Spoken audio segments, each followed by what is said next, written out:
welcome back to the Netherkast. It's episode 9. How was your guys' weekend?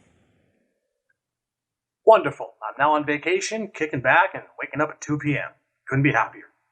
Nice. That's good. How about the rest of you?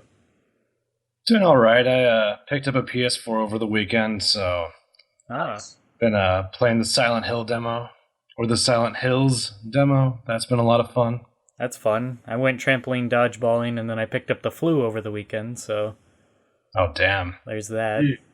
So I did that on Monday and earlier today, but now I'm finally getting better, so that's fun. Yeah, good times. yeah, good times. For sure. I woke up with a sore throat the other day, so I was kind of scared there, but I seem to be fine. Yeah. Well then, we got ourselves a console and some sickness and vacation.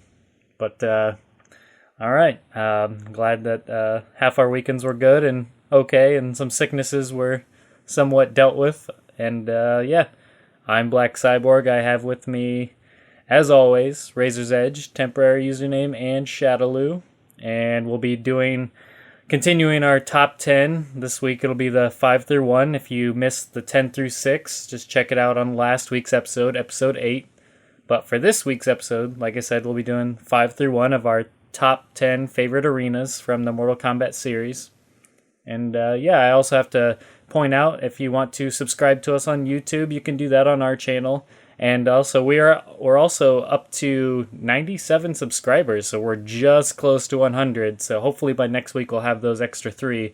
That'd be pretty cool by Christmas time, considering we just started 9 weeks ago, or 9 weeks ago from today. That's pretty damn good and impressive.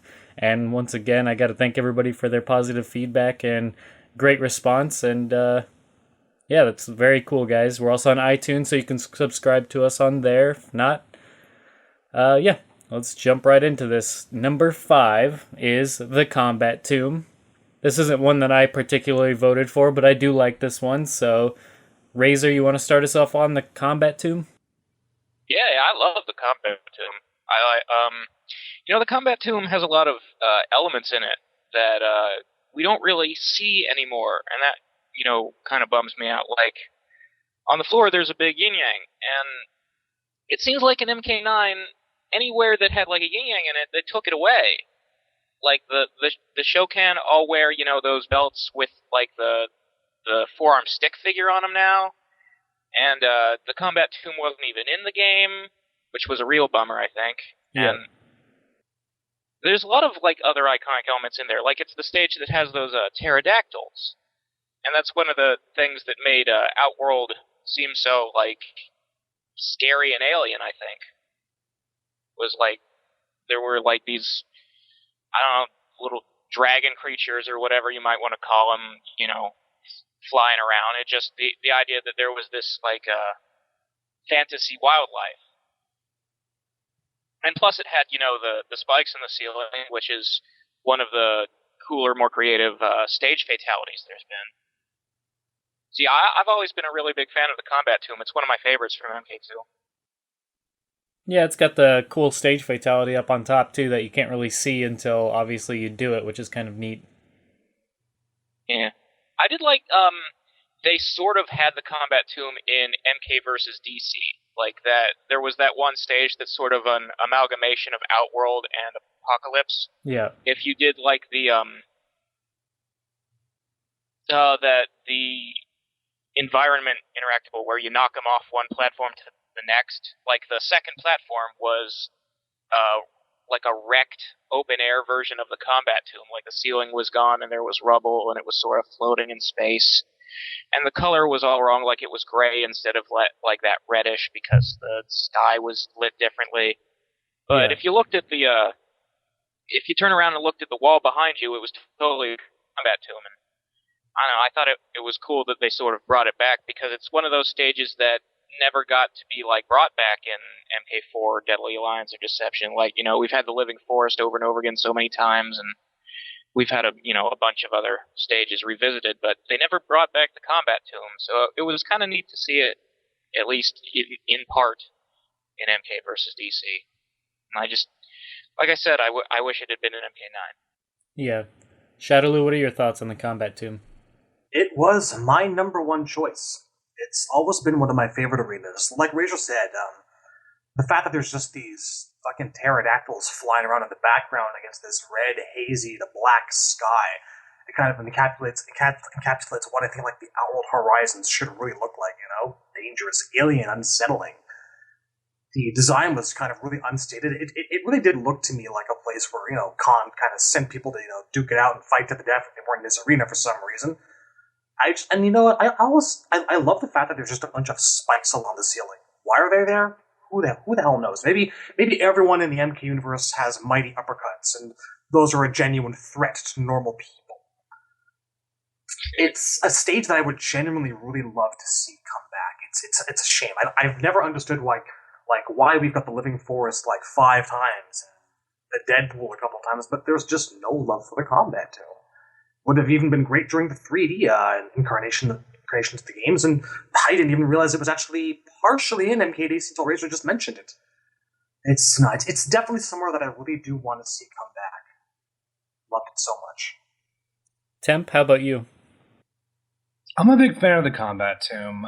I mean, there's something simple about it, but it works.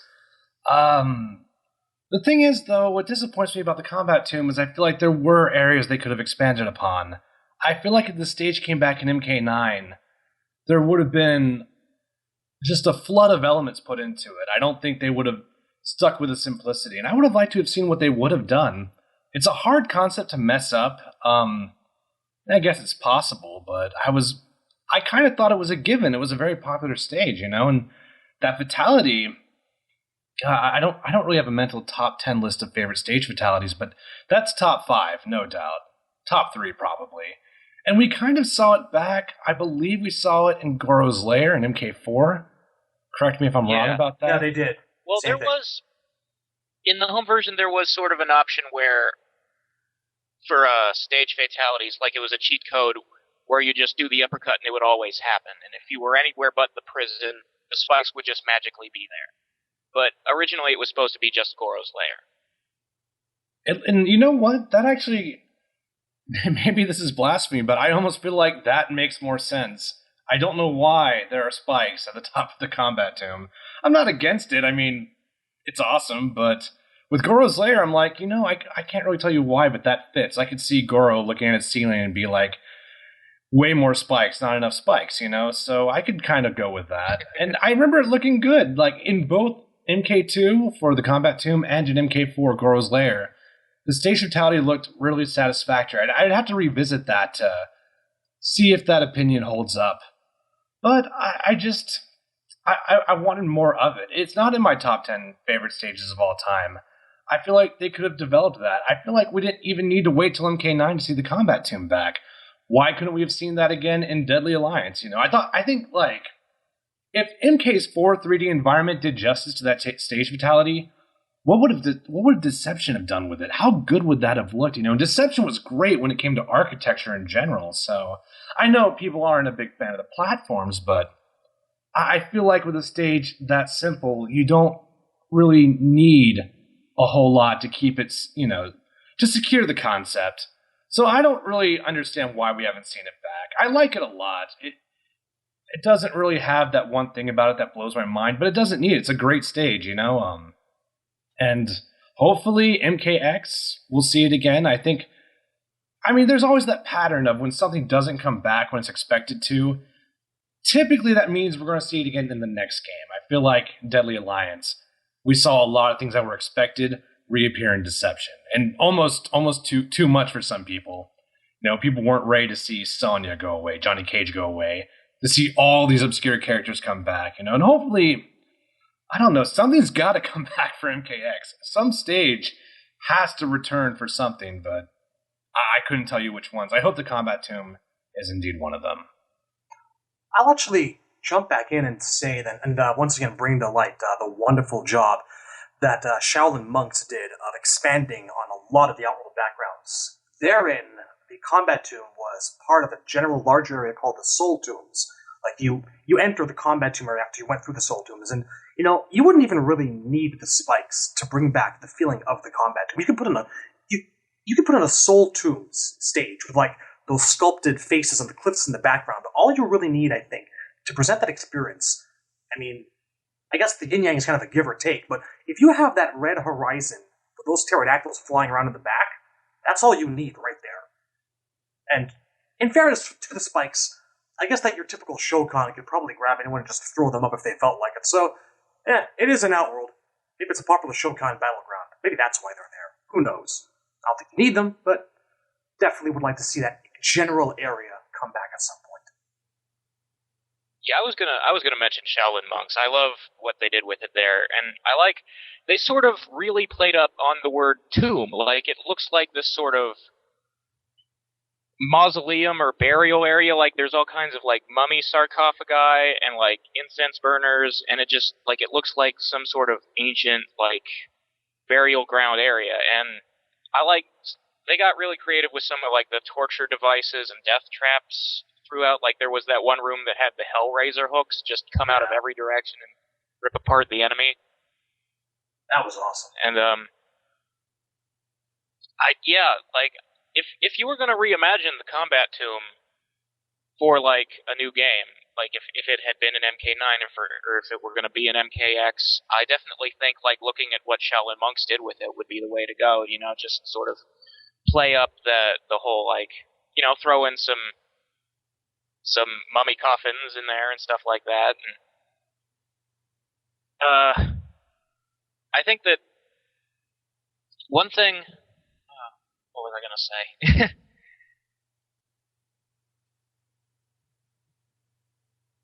I had a thought and I lost it.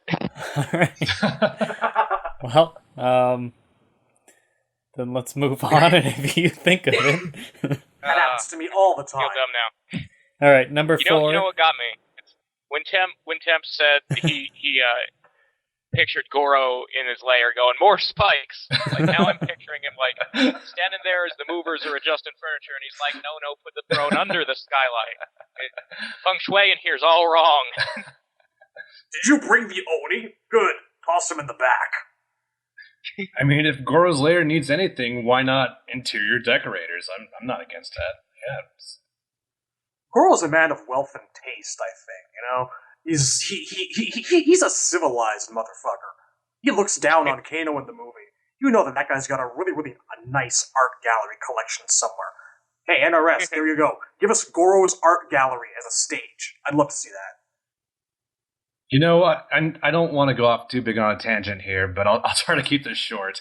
But that is one of the things the Mortal Kombat movie did really well, because you have this four-armed brute, and you're writing this character. It would have been so easy to make him this dumb asshole. And the first time you see him in sort of an in-depth dialogue, he's sitting down, he's drinking wine, and he's chilling out. And I thought that was a really smart writing move. I'm glad, because it would have been so easy to mess that up. So yeah, definitely. Yeah, he's having this big feast, and he's, disgusted at Kano's table manners.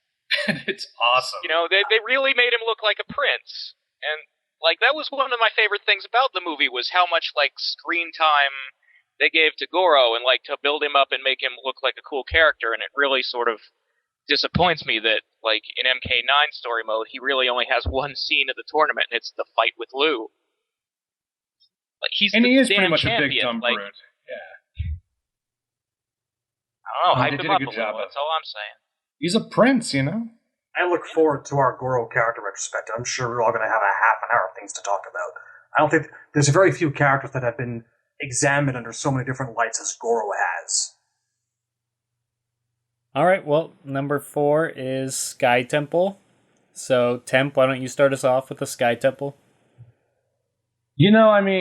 Without repeating myself, I really like the idea of, I love towers. I love places that are extended way up into the sky. And of course, this stage does that really well. But I think the reason why it made it in my top 5 is because the architecture is really nice in the stage. And the weather elements were really, for that era of gaming, for that era of console technology, that looked really good. Deception was a beautiful looking game at the time it came out. And I think if you're going to pick a stage that that shows the peak of Deception's graphics, Sky Temple does it so well. And yeah, I love the concept. I love the execution. I don't. I'm embarrassed to say it, but I don't really remember the stage fatality too well. But it's hard to fuck that up. So the way they just keep falling and falling and falling, then eventually they just hit the ground and go into pieces. Sweet. Yeah. I mean, that's the closest certain I'll ever characters get to you could yeah. certain characters you could supposedly make out them saying like ridiculous things as they fell. Yeah, I can't remember the examples. I'm looking at an article right now, actually. Apparently, Jax in Armageddon goes, "Oh my god, this is not happening to me."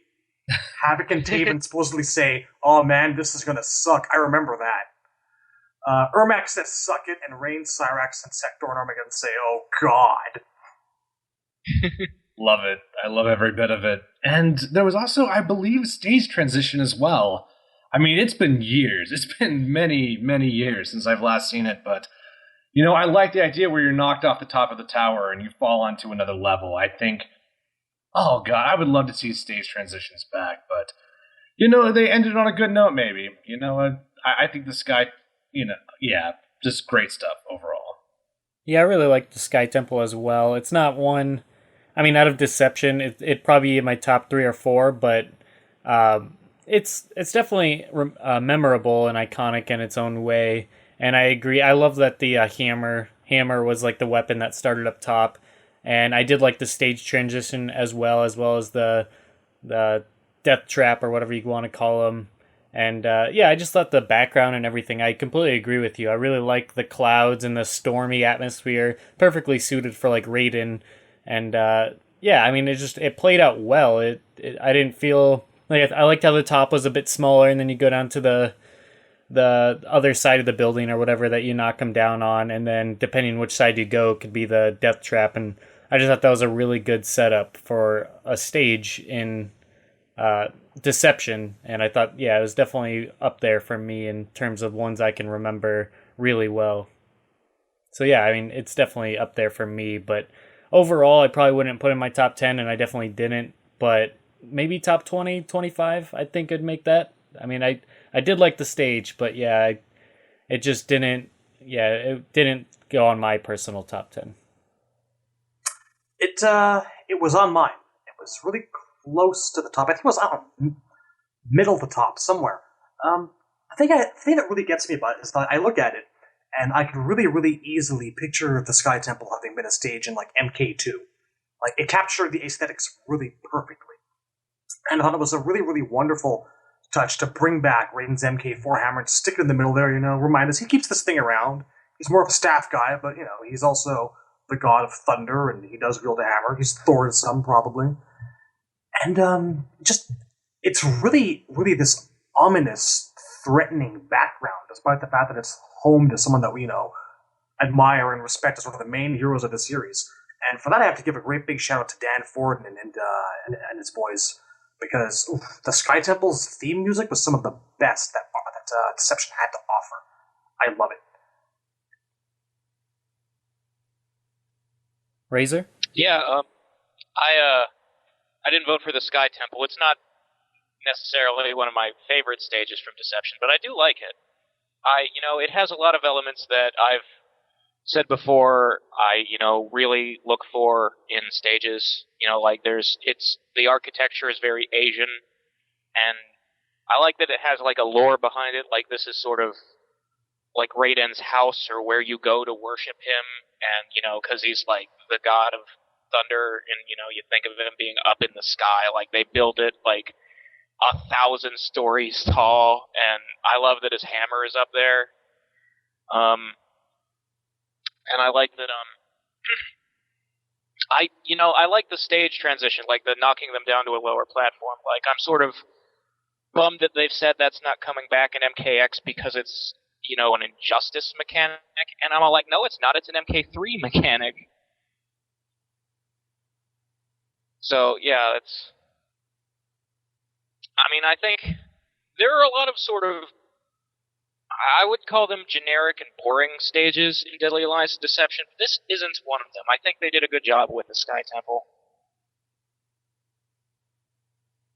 I feel like it's hard to find a stage that belongs to a character. I mean, they're out there. Reptile had his in MK4, and Raiden had the Sky Temple, obviously, but I feel like that's one of the things maybe Mortal Kombat may, I don't want to say dropped the ball, because they can't do it. The world of MK is way too big to assign every stage to a character. You know, you would probably miss out on a lot of significant geography and I don't know. I mean, whenever they do it, it works so well, so I wish it would happen more. I mean, in Killer Instinct, every character has their own stage, you know, and Yeah, like they do it in KI and they do it in Street Fighter. The thing about MK is, like, instead of this is where this character lives or likes to fight, it's these are locations where the story sort of took place.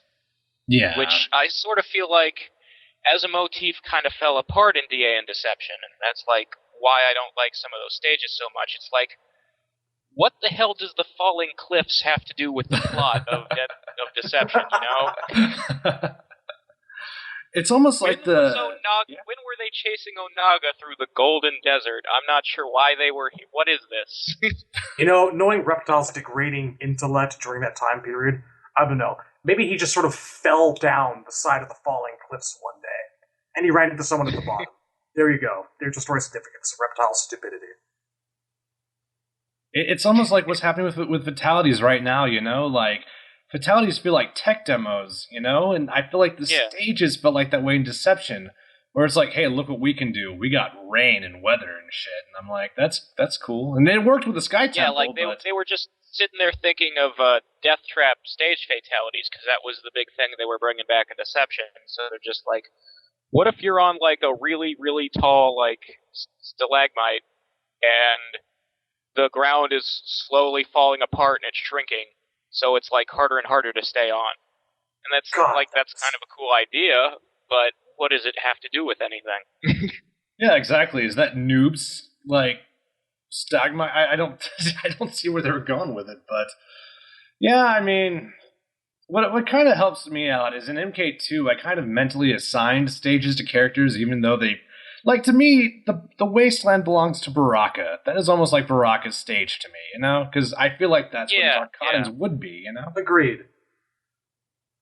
And obviously... They've done that themselves a little bit. Like, they always associate the Wasteland with, like, the roaming bands of Tarkatans. Or they've multiple times, like, said, well, the acid bath is where Shang likes to torture his prisoners, or it's like the sewer where runoff from the flesh pits goes. So it's like, obviously that's a Shang Tsung stage. And, you know, it's like, well, okay, I guess. But, I mean, I kind of like, in that instance, I sort of like it better when it's just like, this is a place in the tournament where you were sent to fight. Because, I mean, it is from MK2, and that's kind of what was going on there. I mean, I appreciate when a stage has lore. I'm just saying it doesn't always fit a character. Like, I don't necessarily associate acid with Shang Tsung. Exactly, yeah. And, I mean, I don't know. It's harder to do now because there's so much out in the open. There's nothing left of the imagination anymore because of the story mode. So it's hard to force that mental connection, you know? I mean, even the Living Forest, to me, that is Smoke and Jade's stage, you know? Not because you see him there, because I always thought in the story mode, Smoke was a backup for Sub-Zero. So that's where his scouting was. That's where he, held the line. That's where he chilled. And, I mean, obviously, if Khan gets word that there's Lin Kuei running around, he's going to send Jade. So it made sense to me, I mean, none of that's canon, obviously. But it works, and... Yeah, you can't do it should anymore. be. also kind of associate Goro's lair with Smoke just a little bit. I can actually picture like him and Sub-Zero having split up to go and try to find Beyond at some point, find out what happened to him, and maybe Smoke decided to poke around Shang Tsung's courtyard in his general island for a little while before they went through they went all the way. Yeah, like they were trying to figure out what happened to Sub-Zero, looking for his corpse wherever Scorpion left it burned to death. Yeah. Makes sense. It's like I said before, like, it sort of bothers me that Raiden just teleports everybody around like a human bus now.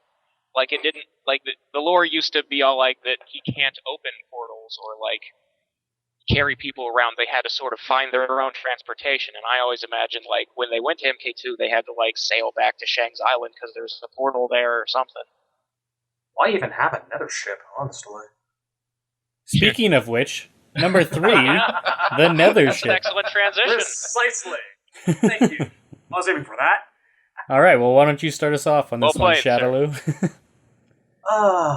Okay. I think that, like, in midst of a series which has given the occasional nod to the first movie, that's probably my biggest one. Like, my absolute favorite. Apart from, Kano basically becoming Trevor Goddard. Like, the Nethership sequence in the MK1 movie, or if you want to call it Shang's boat sequence at that time, it really stands out to me as one of, like, the biggest moments of that entire movie. It really did a really wonderful job of setting the stage for that transition from the known to the unknown. The boat was familiar, but wrong. It was a good foreshadowing of the fact that they were going to a place that was exactly like that, familiar, but absolutely wrong in all the wrong ways. So seeing that show up for Deadly Alliance was wonderful moment for me. It was magnificent. Now, do we want to include the lower decks that were in Deception in this? Because I'm just really thinking of the Deadly Alliance incarnation. Yeah, in terms of which one we were voting for, I love the top deck from Deadly Alliance. I've never liked the interior from Deception. I'm not entirely sure why I don't like it, but it just... I don't need to see a bunch of hanging corpses sitting around. I mean, I mentioned this last point, but I just feel that sometimes less is more. And the Nethership was just one of those things where it was fine the way it was. It was just the ship of a deck in the midst of a roiling storm heading off into the unknown. And, it left, like I said, it left to the imagination. It was ominous. It was a little creepy. It was MK to me. And the interior, when they brought it in Deception, was just so over-designed, and I don't know. Glass windows shattering when you walked next to them. I'm guessing because of gale force winds. I'm not sure. But no, more to the point, the dark gray background and the slow rocking of the boat was really, really, like I said, it was ominous. And I like the fact that there was really no one else to be seen up on that deck, if I'm remembering right. It was eerie. It was a nice, good, eerie background. And if we're going to vote for places from the 3D era to come back, along with the Sky Temple, then definitely the Nethership. I liked a goodly portion of Deadly Alliance's arenas, and Nethership definitely stands out for me as one of my number ones. It was on my list. Yeah, I didn't put it on my list, but it's definitely in Deadly Alliance terms. I can only think of maybe 3 or 4 that stand out, and I agree wholeheartedly on the Deception Nethership. I didn't care for the interior that much. I mean, the hanging bodies, and like you said, you pretty much nailed it right on the head. It's over-designed, which can be said about a few of the arenas, but in the Deadly Alliance, the top of the Nethership, it, like you said, it calls back to the MK1 movie, and I really enjoyed that. I love the storm going on, the rocking of the boat, and just the dark atmosphere. It definitely has that eerie feel to it, like you said, which is perfect for Mortal Kombat, in my opinion. And I agree, if there is 1 or 2 that are brought back from the more 3D era stages, that'd be one that I'd love to see as well. So yeah, I'm a fan of this map as well. So yeah, I would love to see it come back. Something I don't know if they actually even mentioned in the movie itself, but I think it was in the novelization of the movie, there is no one steering that ship. And I think that if they had to add one extra little detail to that ship, they ever brought it back, just show us the wheel of the ship just slowly turning by itself. Clearly not the result of the wind or anything, but yeah, just that little hint that there's just that something extra that's completely and totally wrong. Yeah, the thing about the Nethership is, we talk about it as a Deadly Alliance stage because that was the first and unfortunately only time you could fight there. But to me, it's an MK1 stage. It wasn't. The boat scene in the movie is iconic and is probably the first thing everyone thinks about. But that scene is based on a scene from the original comic by John Tobias. That was always canon, that Shang has this creepy boat and they rode it at night, and that's where everybody met each other before the tournament started. And, one of my biggest disappointments with how MK9 retold the story is that it skipped completely over, all the origin and travel parts, and everybody was already on the island when, Raiden got his visions and the game starts. Because, like a lot of my favorite moments is like how Lou and Johnny and Kano meet each other on the boat and stuff like that from the comic. And I'm just, I really wish that the Nethership had been in MK9. All right, Temp, what are your thoughts on the arena? I absolutely love it. I mean, if you look at fighting games in general, water vessels have an incredible track record of being great stages. You can go back to Spinal Stage and Killer Instinct, which looked really good. Soul Calibur has been pretty consistent throughout the years, and I mean, God, even Marvel superheroes. I think Doctor Doom Stage starts out underwater, and as the rounds progress, you start to go to the surface, and it's so sick. I love that so much, and I mean, even Street Fighter 4. Amazing boat stage, and you get two of them. You get a sort of an evening one, you get more of a mist-filled one, and when you go all the way to Deadly Alliance, it just, I don't know, it looks really good. There's so much going on, I mean, it's a really filled stage, from front to back, and the reason why I think a lot of people don't care for the interior is because if you think of a normal boat, there's nothing really that handsome about the interior of a boat. It's a bunch of dark shit and storage. It's nothing really that appealing, and I just feel like they knew that, and so their solution was to put a bunch of hanging bodies, but that made it worse, in my opinion. It was distracting, it was unpleasant, it looked ugly, and I think as a stage interaction, I think you can knock the character into the bodies. Again, it's been a long time. Yeah, you can. Yeah. You can, if you push them into the bodies, will start to swing, and they can swing back hard enough to hit you. It's not cool to me, It's not. I don't really want to hit people with bodies. Even in MKX, I don't want to do it. If a body fucking comes out from the shore, I don't want to throw that shit. I don't want to touch that shit, dude. I don't want to but throw you're fine anybody. with throwing Blanche? No, I'm not. I'm not. What about at all. What about the pig in Inception or Injustice Inception? Pig's okay. He wants to wear rubber gloves and not get outworld germs on his hands. Yeah, I want a pocket full of hand sanitizer, and I want just decent amount of gloves, just because. Fuck no, that's why. And I don't know. I just I mean, I don't like ugly, unpleasant stuff. It's not my thing. Which is weird, because I'm a huge horror film fan. I love horror movies, so why does that not translate into fighting? Don't get any of it on me. Yeah, exactly. And even blood, if it's fresh blood, I'm like, well, that's not so bad, That's got to be a little sterile, comparatively. But I don't know. It's dark. The bodies are just gross and shit, And I feel like what makes the Nethership so great in Deadly Alliance is you have the outdoor elements, and all that is gone, They could probably redo it and make it really good, but we'll wait and see, I guess. I don't know. Till then, the Nethership is great. It's fantastic. It's just packed full of cool shit. When I think about it, I think the reason I don't like the Nethership interior is because I resent that the deck is gone. That's where I want to fight. That's the famous part. There's, nothing about the inside of the ship was there was a scene on the inside of the ship in the movie where they met Scorpion and Sub-Zero for the first time, but it didn't look like it does in the game, so fuck it. Pretty much, I don't want to be there. I want to fight on the famous part up top. Imagine if they bring back the tower and the match takes place on the first floor. How bullshit would that be? I don't know. All right, well, speaking of the tower, our number 2 arena is the Bell Tower. Just knocking them out of the park with these transitions left and right here, folks. So, Shadowloo... Did we get the tower on the list twice? No. No, there just happens to be more than one tower. This is the bell. The fancy window in the Shadow Priest last episode. We're talking about the wooden one with the spikes now. That was the evil tower. This is the Bell Tower. Yeah, see, this one isn't evil. It's got less evil, more bells.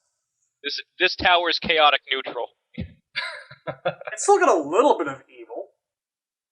Alright, so, seriously, the Bell Tower. It never got better than Part 3 for me.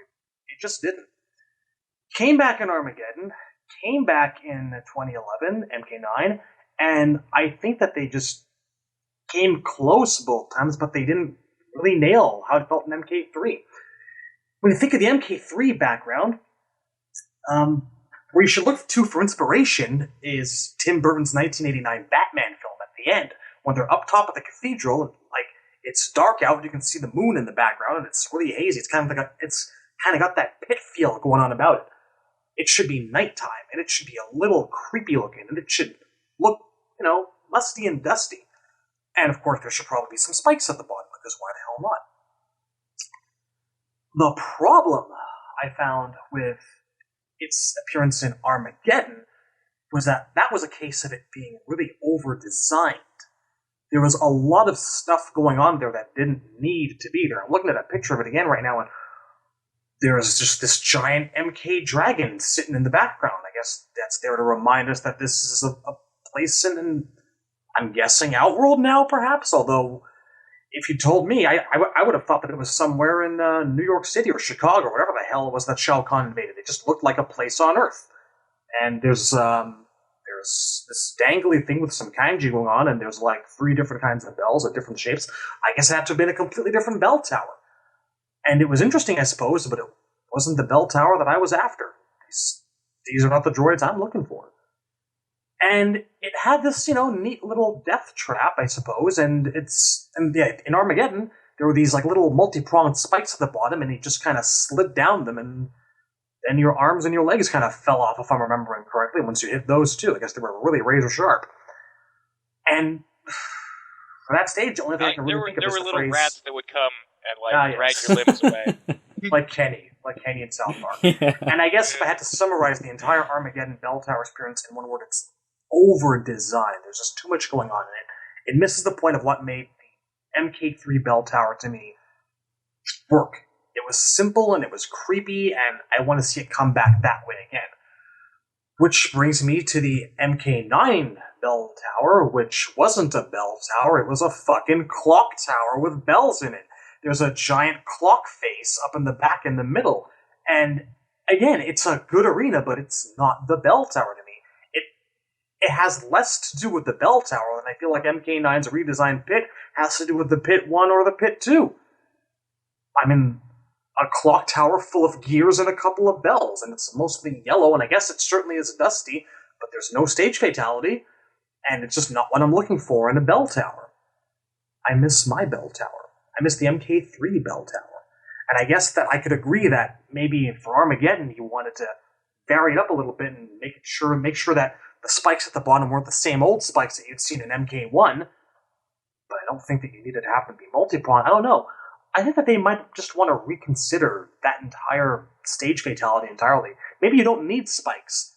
Maybe go back to Burton's '89 Batman film and just imagine what it'd be like to just be falling all the way down these decrepit stairs, going right through them layer by layer, getting like shards of wood and splinters and just meshed into your body, so you're already dead by the time you hit the ground in a broken heap. There's a lot that you can do with that simple concept of that stage as it was presented in MK3, and neither Armageddon nor MK9 followed up on it for me successfully. I hate to seem like such a critic, but I hate because I love. That's all for me. Yeah, the bell tower just barely missed my list. I had it as number 10 for a while, but then I eventually replaced it. So I'm glad you guys voted it pretty highly for it to get number 2. Because I really liked the classic bell tower, and I'm in complete agreement with the fact that I did not like the Armageddon one or the MK9 one, just because it completely changed up what the bell tower, in my opinion, was all about. When I love the bell tower that had the night sky with the moon in the background, this darkness coming into this wooden bell tower that's, completely dark and creepy and eerie. Once again, what I feel makes the best MK arena usually is the dark, creepy, eerie environment.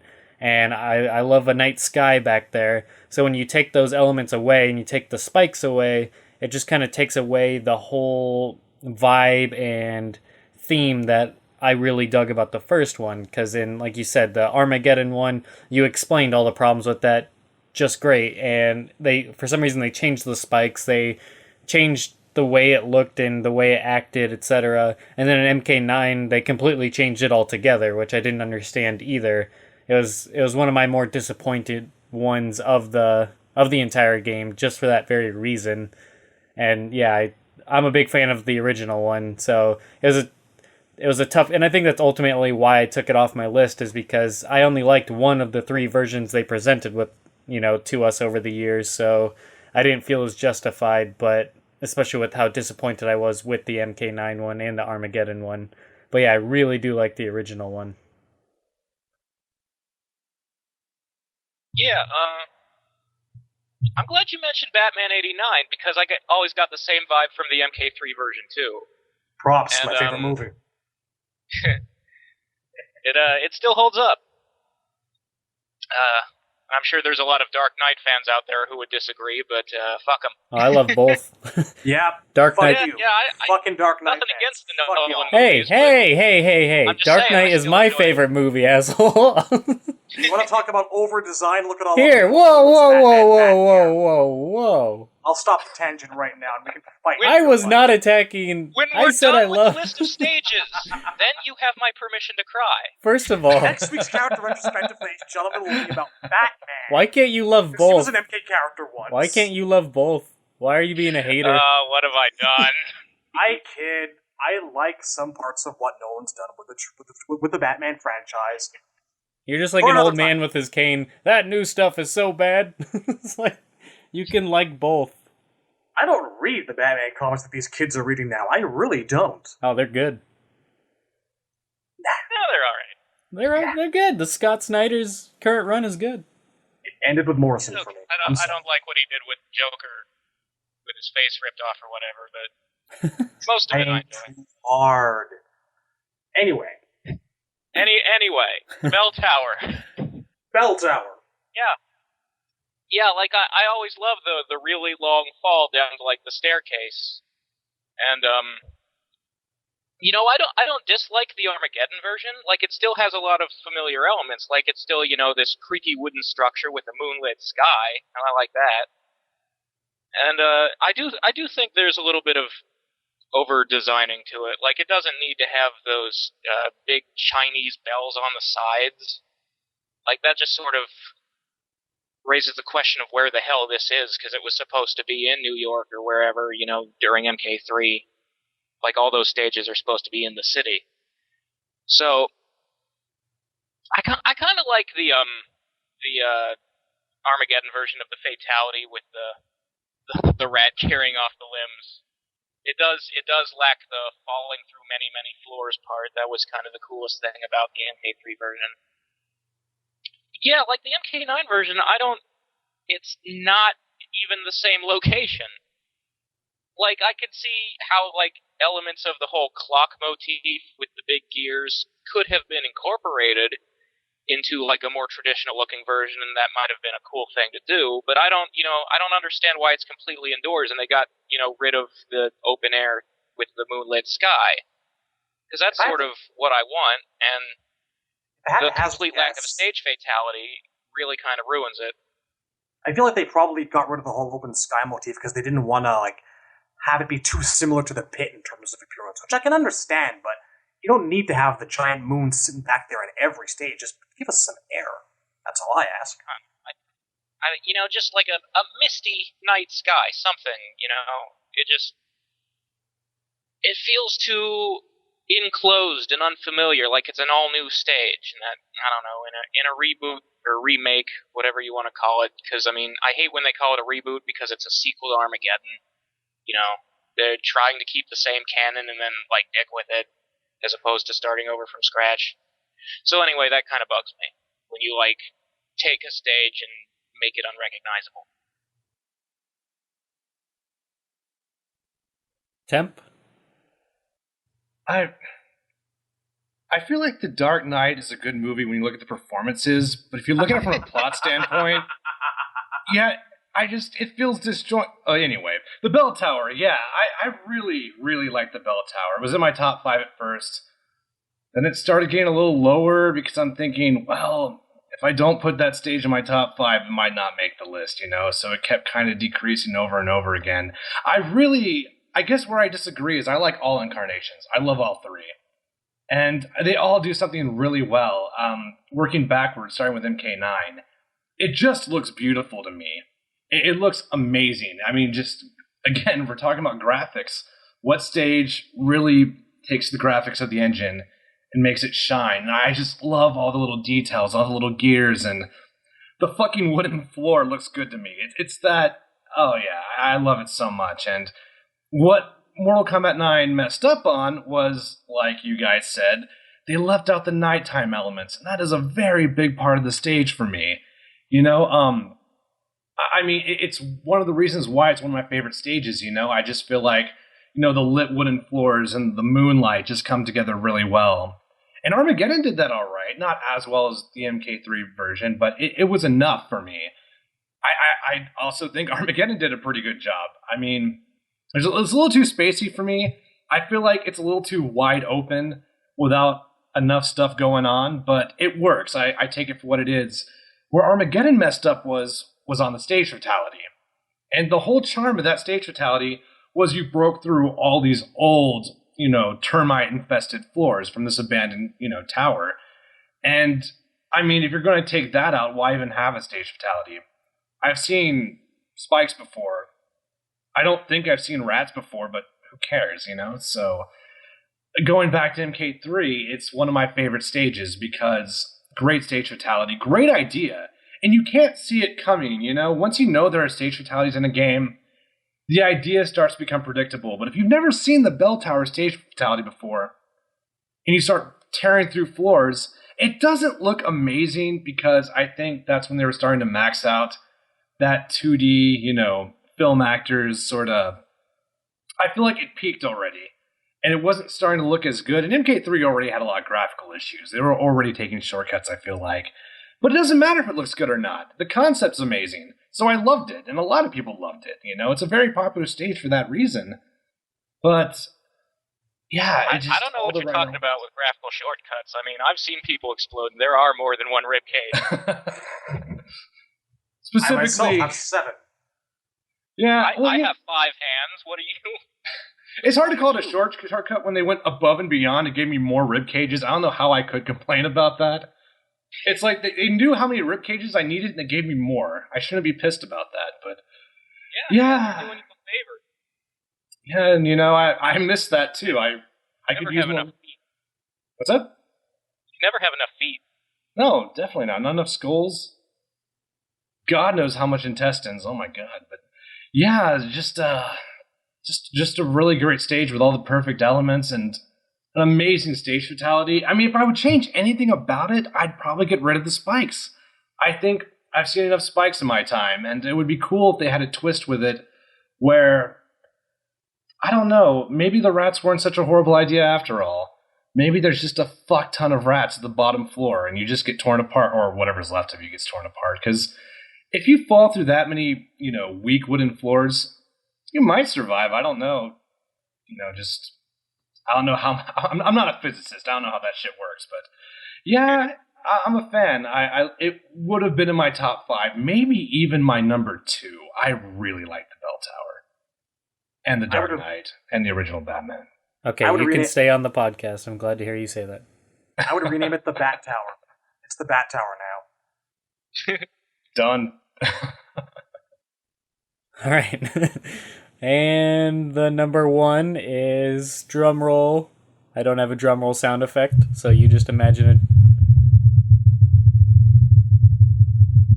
Sounds terrible. Yeah, that was awful. Never do that again. Yes, please don't. It's the portal. Fuck yeah. Woo! All right. Yay. The portal. All right. Number 1. Number 1. I can't be the only person who's legitimately excited for this. I didn't vote for it. Portal was number 1 on my list. Hell yeah. I think I put it like number 8. It's cool. I actually like the Sizzlack Bazores, or whatever the hell you pronounce that, the MK3 portal one better. Anagram of classic Sub-Zero. Yeah. They also called it Lost. They called it Lost in a couple of the home versions. I think they called it that in the trilogy. I like that one a little bit better than the portal, but I like both. But I mean, I'm more of a fan of blue and purple and black and all those types of colors, so I like that portal version better. But anyways, Razor, why don't you start us off on this one? Okay, well, the thing I love about the portal is it kind of is the plot of Mortal Kombat in a nutshell. You know, like, the whole series is about using portals to go to another dimension and fight people there. And, like, I like any stage that has a portal in it, is the thing. Like, my favorite MK3 stage is the rooftop, which, I mean, I could go on a tangent about how I hate the MK9 rooftop because they took away the portal and you don't have the big con helmet castle in the background. But I think we can skip over that. We've talked enough about MK9 changes. Yeah, like, I just love the idea that there's this location in Outworld where a portal is just open all day, every day, forever. And it probably leads to Earthrealm. And it's just like, you know, you've got these shadow priests watching over it, and, you know, there's, like, you can just, any time of the day, if you're in Outworld, you can walk there and just pop, you're in Earthrealm. And it's like, nobody's gonna stop you, nobody really cares. I mean, just invade whenever you like. And I don't know, like, it's sort of surprising to me that they managed to get through the entirety of MK1 through 3 when they made 9 without having the portal stage appear. And I guess I can see how they did it since they have characters just opening portals whenever and wherever they need to, but like, there's a moment in Sub-Zero's chapter where after Jax gets his arms blown off and Sonya needs to, like, take him to get help, Sub-Zero's all like, there's a portal south of here, and, you know, he's like, I'd lead you there, but I have no time. I've got to go to the tournament. Find Scorpion. And I'm just all like, I want to see that! Cock tease!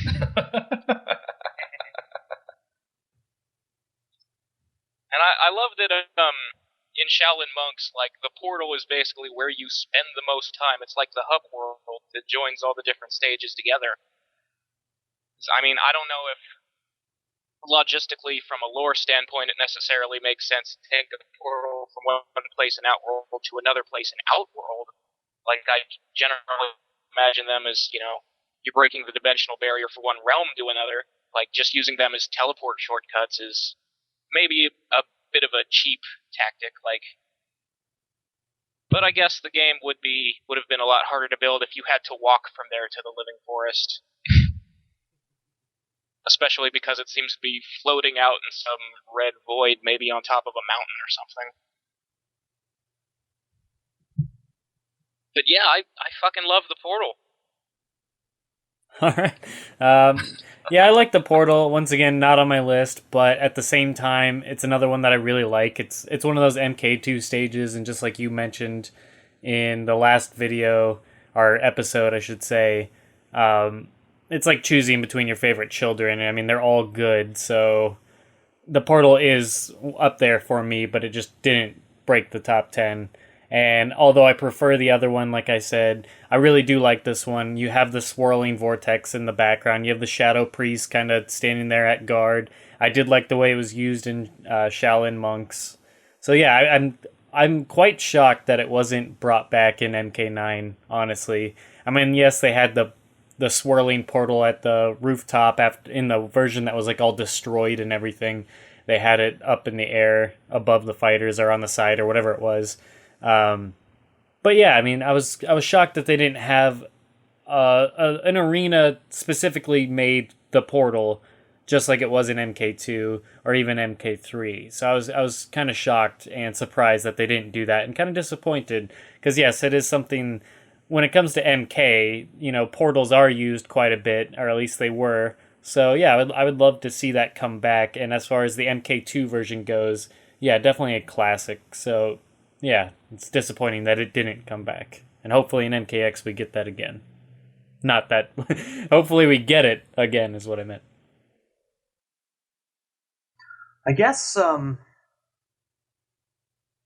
have to say that the more paranoid part of me wants to think, or shudders to think actually, that the reason we haven't seen the portal in a little bit of time, at least not in MK9, is the fact that, like we're discussing, the fact that Raiden can basically just fucking teleport you anywhere that he wants to go now.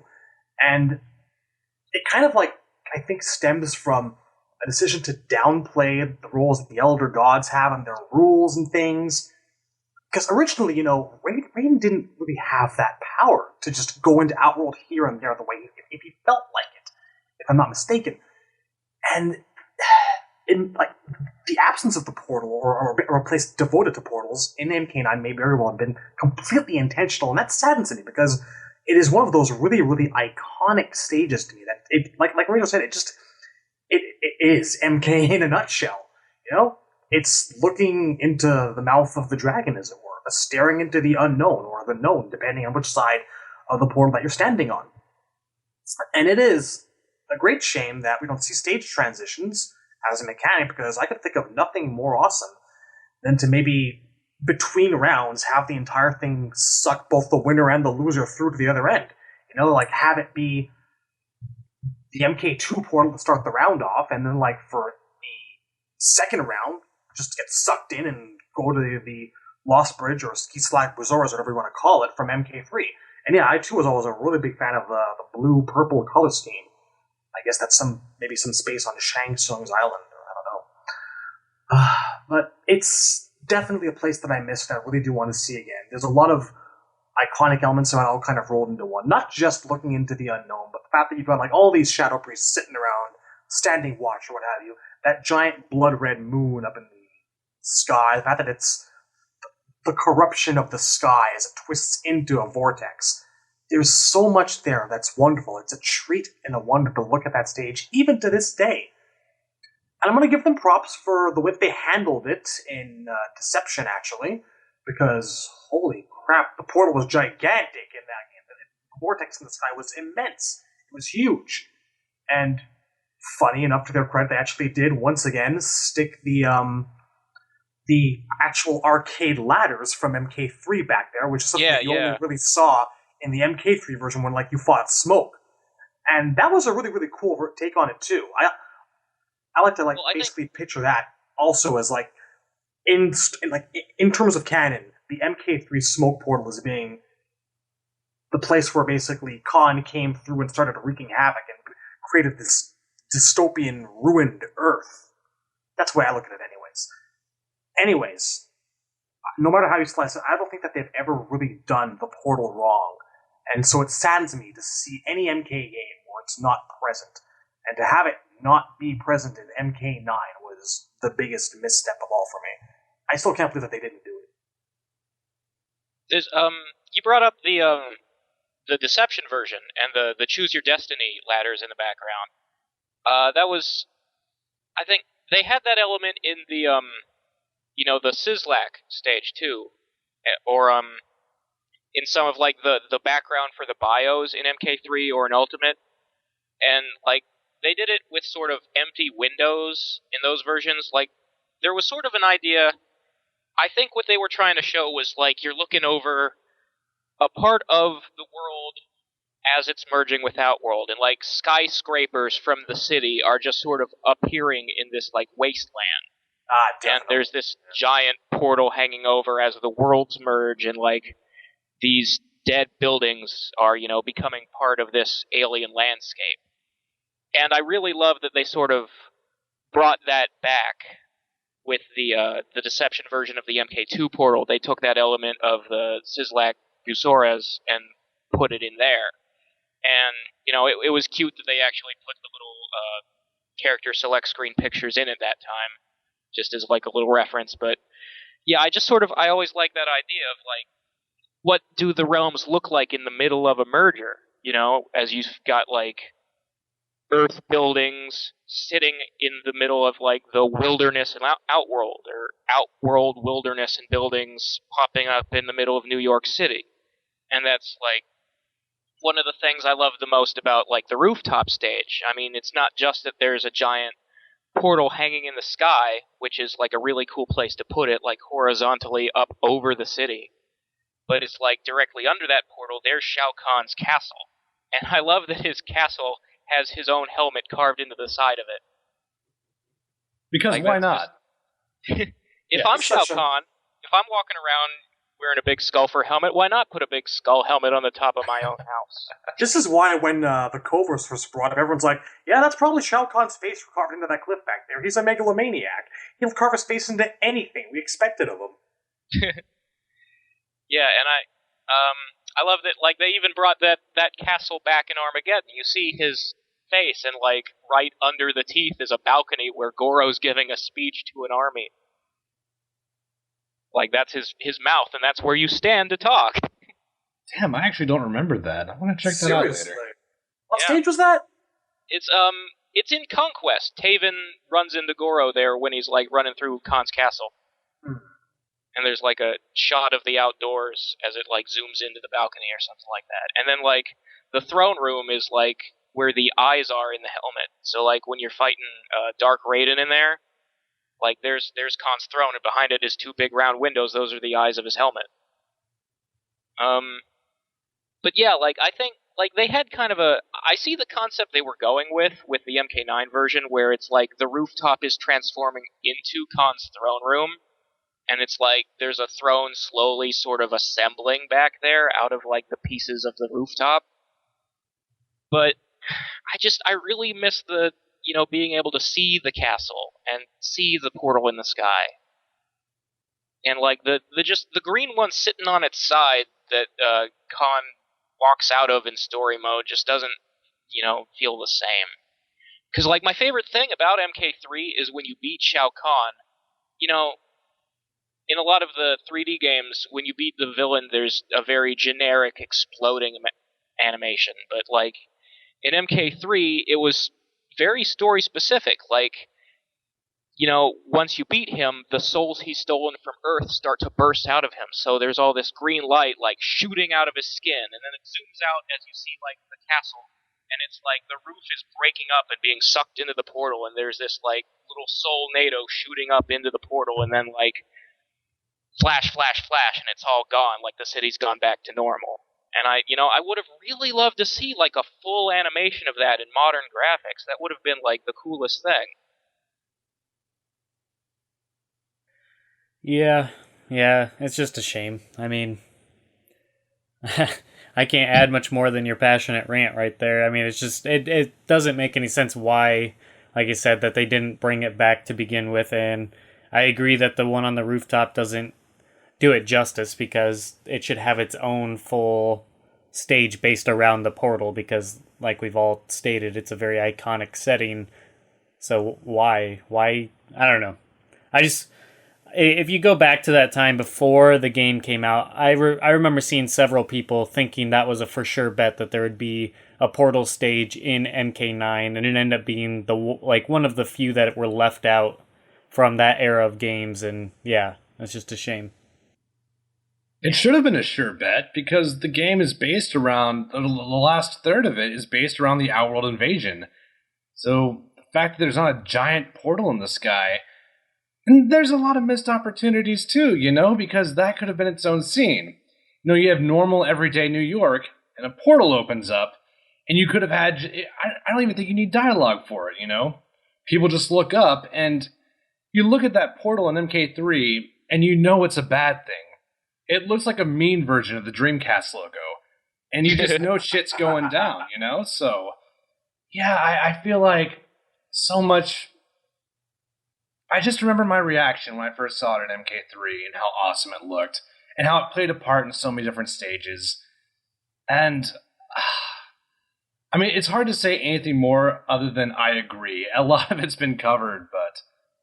I mean, again, maybe in MKX we'll see it back in a big way, like we saw with, maybe we might see with the Combat Tomb. I don't know. Even Annihilation had the portal. You don't want Annihilation showing their game up. That's that's bad. You know what else Annihilation had that MK9 doesn't? Cyber smoke. Damn. Fire and sectors missiles. That's two. That's two where Threshold gotcha, Boon. Yeah, Boon can hold that shit because there's no turning the clock back now.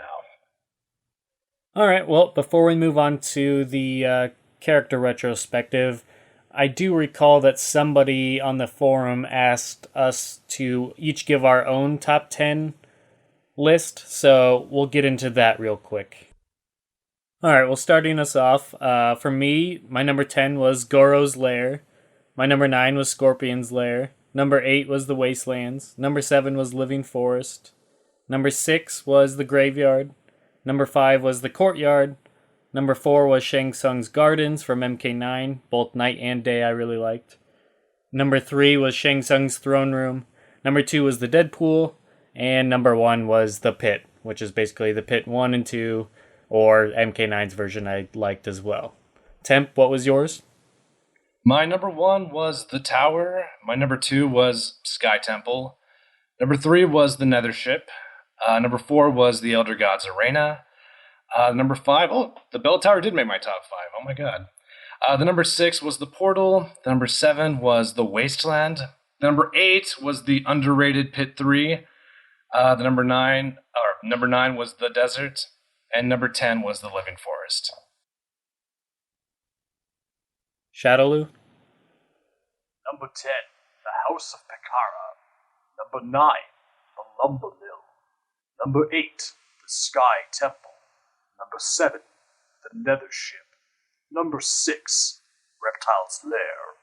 Number 5, The Slaughterhouse. Number 4, The Well. Number 3, The Portal. Number 2, The Bell Tower. Number 1, The motherfucking Combat Tomb, baby. Alright, before I do my list, I actually have a confession to make. When I posted it, I thought we were going to do the top 10 we want to come back, not our top 10 favorites. I didn't bring it up because all of my favorites pretty much made the combined list anyway, so... I don't know, should we save this for when we do that episode, or do you want me to read them off anyway? You can save them. Alright. I will say the only ones that are like favorites of mine that didn't make our combined list are The Courtyard and The Rooftop. Ah, yeah. Which we talked about those anyway. So. Right, yeah. Alright, well, those are our 3 top 10s, and we'll have to see what Razor's is eventually, and we'll definitely get around to doing that list anyways, the arenas that we want to see come back, so we'll just have to see how that plays out. And also, before we get into the character retrospective, there was a slight bit of news that we will eventually get news this week, and that was in the upcoming magazine. What was the magazine called? Does anybody remember? Game Master? Game Master magazine. It's a UK-based magazine with Sub-Zero on the cover. It comes out January 2nd. It's supposed to have a new character reveal as well as some online mode discussion, or, unveiling what the online mode and whatnot will entail. So it'll be interesting to see what that is. Any guesses to what the character might be? I just like that we're now, it's news that we're going to get news in the future. Right. They revealed there's going to be a reveal. Yeah. It's like when we had a timer announcement for MK9 or versus DC, and when the timer ran out, it put up a new timer. Do you remember that? Yeah. God. We were waiting for a waiting period. I'm No kind one of captured like a gif of that, did they? That'd be so perfect to use. It'd be wonderful. I'm kind of shocked because, we just, on our last episode, we went on this huge rant how it's been 2 months or more since we got, an actual reveal, and then now we're finally told we'll finally get our next reveal approximately or exactly 3 months from our previous reveal. That sucks. Yeah. I can't believe that. I hope you guys really like Quan Chi, because that's all you're going to have for a while. Yeah, what is that? I wish they'd kind of let us know ahead of time. Alright, well, just for funsies, let's all take one guess at who the character is going to be and see if any of us end up being right. So we're going to kind of put everybody on the spot here. I haven't given it any thought either, so Razor, who do you think it'll be? Just off the top of your head. Let's say Johnny Cage. Alright, Temp. Quan Chi. Right. He's going to be revealed again. Surprise! Yep, he'll be our reveal, and then we'll go another 3 months without something. For real, I'm going to do something risky. I'm going to say a character who I don't think they're going to reveal, and I will say Havoc. All right. Shadow? I believe that the answer is on the cover and that they were going to reveal Sub-Zero. because it's been so goddamn fucking long since we've had any kind of news whatsoever that they forgot who they showed us. No, but for real, I'm gonna go and say Kenshi. Kenshi is my actual answer. Yeah, Kenshi's probably the most likely bet, but I'm going to go with... man, I feel like with all the talk that we've given the character, I feel this is the character that would really, you know, kind of excite the MK fan base. So why not? Let's just go with Fujin. I don't think that's likely what it's going to be. I think he'll be maybe revealed closer to the game if he does get revealed, but I really think after a 3-month wait, they really need to do something, reveal somebody that's going to get people talking and get people excited again. And I'm sure no matter who they reveal, it'll get a lot of excitement just based on the character's gameplay and their new look, etc., like every character gets. But I think somebody like Fujin or somebody from MK4 especially, or even MK4 and on, outside of Kenshi, just because we have seen him a lot over the years, I would like to see Fujin, and I think he would get one of the better reactions and responses of all the characters. Well, I think because like they gave this one to a magazine, it's probably not going to be the most spectacular like reveal. Right. That's a fair. There will probably be like a moves trailer for him like a week or two after the magazine comes out. But I think just because it's going to be still pictures and it's an English magazine, it's not even coming out in America. We're going to have to like rely on scans to leak or something like that to even know what they look like. Yeah, so it's with that in mind, Plus, yeah, you're probably right. It's probably more likely a Johnny Cage or a Jax or something like that. Plus, January is apparently reveal month because we're getting the comic and we're supposedly getting story trailer finally. Yeah, and I really do think there it will be will. Multiple characters revealed by that. Yeah, I do think it will start to ramp up starting in January, hopefully. So, yeah, I would hope that's not the one reveal of the month because, yeah, we've already had this tangent, but that would be absolutely ridiculous. But it's starting to look like, yeah, January is going to start ramping things up really high going forward and continue that pace, hopefully. But all right, yeah, let's jump into our MK character retrospective for this episode, and it's actually the character that people voted on last week before he just got overtaken, and that is Hsu Hao, the very popular MK character that's been featured in many MK games. There's nothing funny about Hsu Hao. Let's get the three that probably don't have a whole lot to say about Hsu Hao out of the way, because I don't want Razor to go, and then we're all like, yeah. That's it. But for me, Hsu Hao, what I can if he say... could maybe not come back, that would be great. Yeah. Okay. Yeah. I'm going to need you to work on Sunday. Yeah. Hsu Hao has the personality of Lumberg. He really does. What I can say about Hsu Hao is I did like his fatality in Deadly Alliance. The one fatality he's had. His fatality is great. No, it's My not. favorite fatality is his fatality. Yeah, exactly. It's not a great fatality, but I did think the effect was cool. I mean, I don't know the logistics of his laser, but I mean, if we live in a world with eye lasers, why not have his chest laser be this giant, enormous freaking laser that could, separate somebody's torso from their lower half? Probably more scientifically sound than Kano's and MK3 turning your whole body red. Right. Yeah, it's not a franchise with always logical outcomes to the fatalities. Like screaming your skin off. Or ripping your skin off or screaming your ghost out. But anyways, I like how, yeah, he separates the torso just using his laser, and then the character basically crawls away, their torso crawls away from their lower half, leaving a giant blood trail. And yeah, I just thought that was neat. His story, I mean... I didn't really care for it. I mean, infiltrating, yeah, I guess that's all right, but eventually he just died off anyways, so it is what it is. He started off, like I mentioned in the last episode, I believe, kind of as, like, people were wondering, is this guy going to be Shao Kahn, or what's his relation? Because, yeah, he had the last name Kahn for some reason in the early development.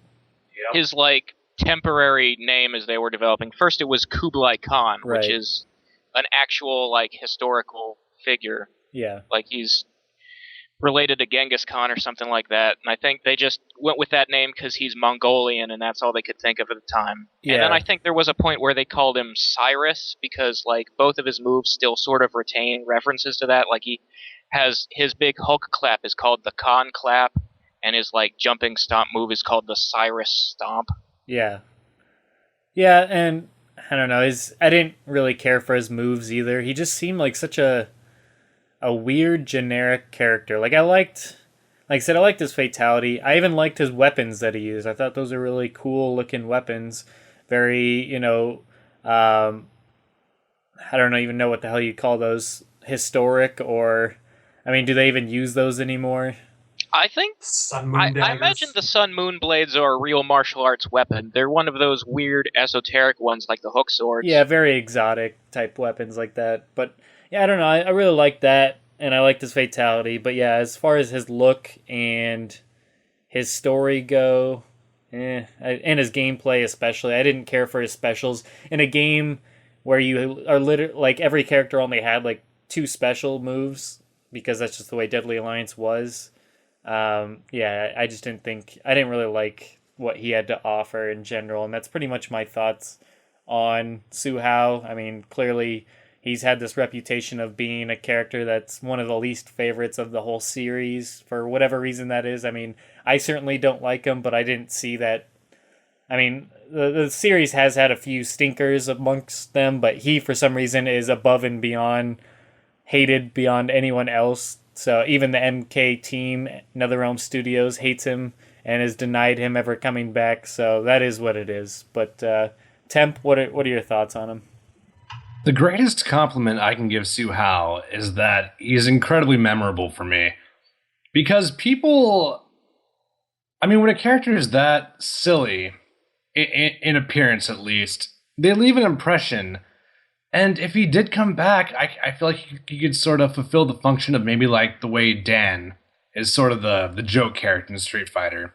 I think he has some capital. I actually would not mind seeing him again. He's not one of my least... I mean, I don't like him. He's bottom 5 for sure. But he's not the worst character in MK.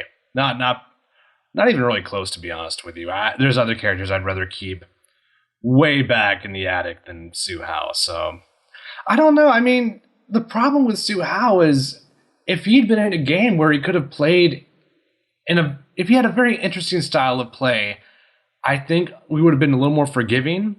But in Deadly Alliance, your special moves and your graphical presentation were everything. Because the game was so stiff, and I don't know if he came back and they played up the joke element. Because it wasn't meant to be a joke, obviously, but if you play on the idea that he is this hated character, maybe go all out with it. I'm not entirely against seeing Hsu Hao again. But like I said, he's a bottom 5 character for me. He's not one of my favorites. But at least I remember him. He left an impression.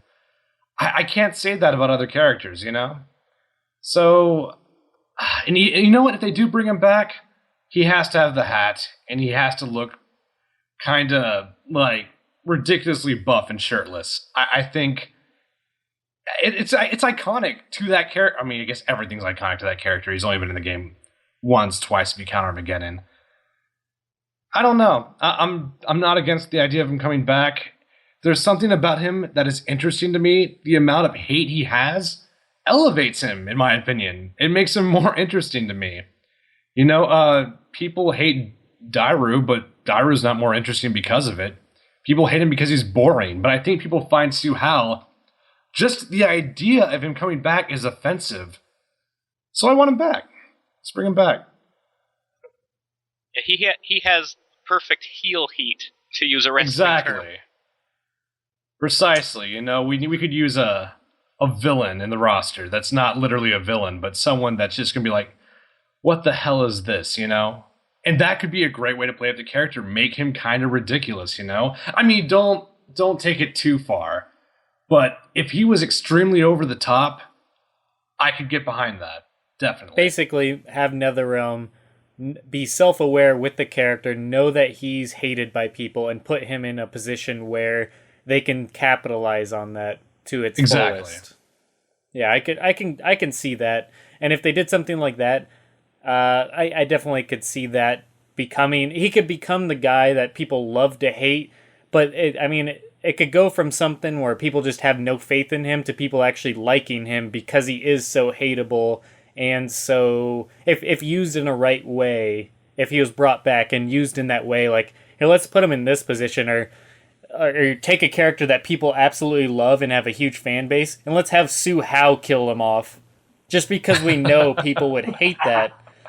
Then I could totally see people actually starting to, like the character because of that reason. And he's always there to say the douchebag thing or do the shitty thing or just be boring or dumb. And yeah, I could totally see that working if they are self-aware with the character. There's a difference between somebody that's purposely made to piss you off and somebody that's just there that they're trying to make good, but it pisses you off. There's a huge difference in people's reception to those two things. But Shadow, your thoughts on Hsu Hao? Hsu Hao is a collection of good ideas that didn't coalesce into something resembling a good idea. There are good ideas there, things that I think that were necessary and still could be necessary for the franchise. Does Jax need an archenemy? Yes, I think that he could really personally use one. Because as much as we want to play up the fact that, yeah, he hates Kano too, it's Kano and Sonya with that, arch nemesis thing going all the way. Does MK need a close-in grappler wrestler? Yeah, I think that we could use one. Does MK need some kind of master spy and stealth figure? Yeah, I think we could use one. And they had all these wonderful ideas and just kind of threw them at a wall and came up with this guy. There's a lot of reasons why I think that Hsu Hao doesn't work. And I'm going to get the controversial one out of the way here, right now. A little while ago, there was a topic on the board, and some people said that, why is he so hated? And someone else said, there were a lot of gay jokes about him. The fact that he's shirtless and he's wearing a big old police cap, people think her village people. And I think it's very unfortunate to look at him that way and think of it in that kind of a derogatory fashion. That's not something that I think that should be associated with, gayness in itself and in a negative, pejorative light. That's just wrong on so many damn levels. It's 2014 here, people. But it's the fact that he's an awkward design. It's weird. Unfortunately, some people do have that stigma of looking at a shirtless guy with a cap and thinking, hey, he's probably gay, or he looks like a poster child for gayness. And yeah, there should be nothing wrong with that. I've never felt that sexuality should be particularly important to any MK character. It's not where the series is focused on relationships and personal relationships so much. It's not about that. So if that has any impact on what people think, then for shame. But that said, there are, I think, other reasons why the character doesn't work. You can't have a master of stealth and infiltration running around with a giant fucking laser sticking out of his chest. There's always going to be that fantastical element to certain characters, yes, but this is a guy that's pretty hard to miss in a crowd. Now, I think that if they were going for kind of more of an Asian captain or Asian officer stereotype, they would have done really well to put him in something more of a traditional garb, because appearance-wise, my problem with him is the fact that the elements that are there just kind of don't work. He's got these gray baggy pants with the combat boots, but I don't know what the knee pads are there for. He's got no shirt because I guess they want to showcase the laser, but he should have some sort of shirt. He should look official, a professional. Instead, he just looks like an angry wrestler, or maybe like a caricature of a wrestler, and therein goes, toward that negative end of the tangent, the fact that some people think that he represents some sort of gay archetype, which is unfortunate, for very many reasons. I'll repeat. You know what? I look at him now, and I see a lot of potential that's absolutely wasted. I said it in that earlier thread, and I'll say it again. Hsu Hao isn't the worst character in MK, because at least when you bring up Hsu Hao, there are things to talk about, like why he didn't work. You bring up Darius to me, and when we eventually get around to our Darius character retrospective, I'm not going to have shit to say, because Darius is fucking boring. There is nothing about Darius that I can talk about. He's just sort of there. Hsu Hao was a nice attempt at creating a couple of different things that didn't mesh well with each other. And you know what? I think that if you actually took this guy and you retconned him into being Tremor, that would actually go away to solving a couple of questions that I have. Because when we get to Tremor, if we ever do get to Tremor, then oh boy, do I ever have questions like, why do people want this character? I think that having a triple agent like that, someone who is, Red Dragon, Lin Kuei, Black Dragon, Special Force, something ridiculous, play up the real, I serve no master kind of a deal. Someone who's constantly playing everyone against each other else for their own amusement. There are places Hsu Hao could have gone to. If you want to retcon him into being Tremor entirely, I'd be behind that. I know it's a very bizarre, out of left field idea, but it's just something that's been sticking with me for a little while now. I've always felt that the reason that people like Tremor was, apart from the whole Earth Elemental thing, the fact that he's like kind of a muscular ninja, that kind of sticks out. Hsu Hao's a big muscular guy, and the wrestling and the being big and burly, that's part of his draw, so why not combine them into one big, strong figure to be feared? I don't know. There's so much that I think that Hsu Hao could have accomplished if he'd been given a better design or streamlined a little bit or thought out just a little bit more. And it's kind of a shame to see that they're not willing to give him a second chance the way that they did to the likes of Jarek. I also would not mind seeing Hsu Hao come back one of these days with a bit more thought put into him. It's a shame that things turned out the way they did. That's me. That's it. I'm done. All right. I think, for me, the thing about Hsu Hao is that he's basically the 3D version of the Striker problem. Which is, he's so hated in the community that it's more of a meme than a genuine feeling, Like, there's no reason to call this guy the worst character in MK when Darius, Dairu, and Cobra exist. And, I think, the thing with me is I think anybody can be improved. I have ideas for making Darius, Dairu, and Cobra better characters. I think, if you look at the elements of Hsu Hao that they were trying to go for, like Shadaloo said, there are good ideas there, they just didn't come together right. And, a lot of it is looks. And, I can see where sort of the village people complaint comes from. I don't necessarily agree with it. I think that's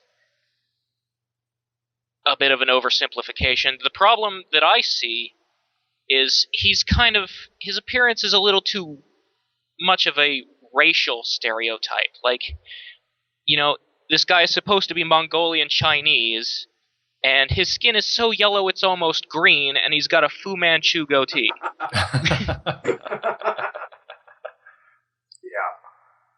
Yeah. And, the problem with the hat is, well, that was sort of their way of trying to put the guy in a uniform that would make him look like Chinese military, despite the fact that he can't wear a shirt or a coat because his chest laser is so bulky. So, the first thing you gotta do is, cut that thing down to something more along the size of, like, Tony Stark's arc reactor so he could wear clothes over top of it. And, like, another, half of Hsu Hao's problem is looks. The other half is gameplay. He's one of those guys who could have been good, but was just severely handicapped by the Deadly Alliance engine. He's got sort of a strong unifying theme, which is good for a character. Like, he's all about, the superhuman strength. Like, he's got a Goro stomp, and he's got a Hulk clap. He claps so hard it makes a big, like, gust of wind or sonic boom. Those are good ideas to fit, like, the theme of the character. It's just that, like, when you've got, like, this guy who's supposed to be a wrestler, and he's got, like, maybe one suplex, one backbreaker, and everything else is generic punches and kicks. That doesn't really do it. The guy needs to fight more like Bane in Injustice, Or like Jax. He needs, like, the whole concept of the character. He's sort of... It's sort of like a comic book idea. Like, you've got every superhero has sort of an opposite. Like, Spider-Man has Venom, and Flash has Professor Zoom, and Superman has Bizarro, Jax is an ethnic minority with a wrestling fighting style and cybernetic arms. Hsu Hao is an ethnic minority with a wrestling fighting style and a cybernetic torso. And these are enemies who fight each other. And I think there's something there. I think there's, that's not a bad idea. It's just that if it had been in any game other than the Deadly Alliance engine, they would have, he would have been an actual grappler, and he might have been fun to play as. And I like his story. I think maybe it's a little too late to bring him back because they've given the infiltrator part to Kano. Because the whole thing that intrigued me about Hsu Hao back in the day was that, like Bo Raicho, he's sort of a character who was retconned into being in the background even before or during MK1. He was there helping Sonya and Jax hunt down Kano before the tournament. And after MK3, when Jax formed the Outer World Investigation Agency, Hsu Hao was one of the first guys he asked to join. So he's been there for years, and there's this implied, relationship and trust between him and Jax, and that's why when he betrays them, it's, it hurts Jax so much, and he wants, revenge so bad. And I think they already missed the boat on depicting that. But yeah, I think Hsu Hao is a character that, you can improve fairly easily the same way Stryker was improved in MK9. I think they may have, retconned themselves into a corner where they basically said we don't want to bring Hsu Hao back, so now they're, now they can't. Or if they could, he'd be missing some of the things that made him cool, like the fact that he was in the Special Forces. I don't know, that's all I got, I guess. Well, no, that's not true. I liked... I mean, this is going back to before the reboot, if they'd have to be making a sequel to Armageddon to capitalize on this idea, but I liked the idea in his, he's one of the few characters in Armageddon who has an ending that isn't complete ridiculous nonsense. It actually kinda fits his story. Because what happens is, he dies, and he becomes an Oni, like Draman did. Except that, since Hsu Hao's whole thing is he has an artificial heart, so his emotions are gone. As a demon, he's sort of like an avatar of, emptiness and being unemotional and just, his heart is a void, and, he wants to, bring about complete nothingness. And I think that would have been kind of an interesting character to see if there were to be a sequel, because, I like the concept behind the Oni in, characters like Draman, Scorpion, Noob Saibot, who fell to hell and becomes something else. I still think it's not too late. I still think, despite Ed Boon saying we'll never have Hsu Hao again, I think even Vogel said we're never going to have Hsu Hao again. I mean, like you said, the opportunity is there, and there is substance, and just to clarify, I don't want to see Hsu Hao come back just to watch people cringe, just to watch people be like, oh god, really? No, it's not like that. It really isn't. I want to see him back because I genuinely think when people do see him, they're going to be like, this is fun. This is crazy. They went all out with this character. You're going to go to, anime conventions. You're going to see people wearing that hat, I really think there's hope for this guy. And if he has a great story, that's cool, but, I could just see it now, this crazy looking character, and crazy is the word. I'm not going to lie. I see where people are going with the village people thing, but I didn't really see that as a bad thing. I didn't like Hsu Hao because he was boring, and there's something there, but I think, like you said, he was the Stryker of the 3D era. Well, he can make a comeback just like Stryker. I think you can make this character awesome from a gameplay standpoint. And if you look at MK10 in general, it's so dead looking to me. I think we could use a Hsu Hao just to brighten shit up at this point, So that's where I'm coming from. I don't want to drink anybody's tears from a flask. That's not my personality, And especially when MK9, before my favorite character was revealed, there were people saying, I hope Smoke doesn't come back, just to see the tears. And I'm like, fuck you. So that's where I'm coming yes, from. Fuck you people. there are people who sort of enjoy that, just the trolling of it. And I think in terms of like a troll character or like a sort of a comedic goofball, like a Dan from Street Fighter, I think that your best option there is Cobra. And I have some ideas of how to like capitalize on that, and we can talk about that in a future retrospective one day, I'm sure. For me, that's Well, you see, the thing is, I genuinely like Cobra. I think Cobra's actually kind of tight. Like, I mean, that's me though. That's me. Yeah, there are things about him that appeal to me. I'm just saying, like, I think if you went full tilt on the Shoto clone elements and just really embrace that people say he's too much like Ken, like, because there are parody characters in other games, like Dan himself is kind of a parody of an SNK character who's a parody of Ryu. And it's beautiful. I love that shit. I don't know why Mortal Kombat... Well, I know why Mortal Kombat hasn't gone that direction, but I love the Karate Kid villain. I think he is a case study in overacting. It's so fun to watch. And yeah, like, that's... Like, I also think, you need to have him, like, sweep the leg. Like, that should be a special move. The way Rain has a super roundhouse, he has a super leg sweep. That would be amazing. It could all happen with Hsu Hao, We could have... Well, what's up? Here's a thought I just had. Just staring at his MK Armageddon versus pose. You think that maybe somehow, subconsciously, he reminds people of some sort of mecha Hitler?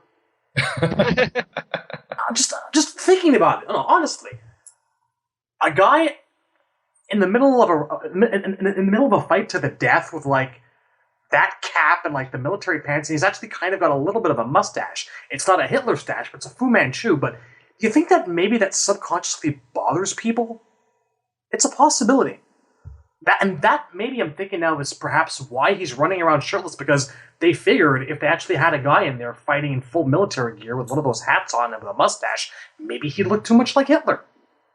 I don't know. I always thought Dragunov in Tekken looks really kind of weird. Just to have a guy like just fighting Kung Fu in a full military uniform just looks weird. And that's probably why I don't play Dragunov. I mean, I know he's not German, but he has a Nazi aura about him that does make me uncomfortable. Shadowloo's absolutely right. Yeah, it weirds me out. And I was even going to say, and I bit it back for that very reason, Shad, but I was going to say give him Red Skull's, Hugo Weaving's Red Skull trench coat.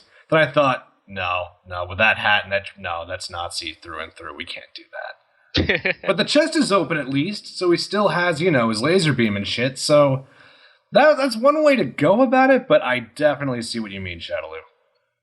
I think if you were going to take away the cap, to sort of play up his look to the nines, like make him look even more goofy, I'm sort of picturing something like Hakan, but like now I'm picturing Hakan dressed like the Red Skull. And that actually might be a really cool character. That would time be sick. to oil up. I'm already a big Hakan fan. I love Hakan, and with that red skin and that, I think... Oh, yeah, well, that's a tangent. I'll let that go for now, but anyway. All right, any other thoughts on Hsu Hao? Hsu Hao? We hardly knew ye. Yeah, right. Rest in peace. Okay, then. That wraps it up for our character retrospective for Hsu Hao. And that'll wrap it up for this episode. So, this is episode 9, and we'll be putting out episode 10, I'm sure, next week before Christmas. So, hopefully, you guys will enjoy that. And if you have any feedback or recommendations for our next character, you can leave them actually in the comments of this episode. I don't think we're going to be making new posts because we're horrible at that. So and we're horrible at...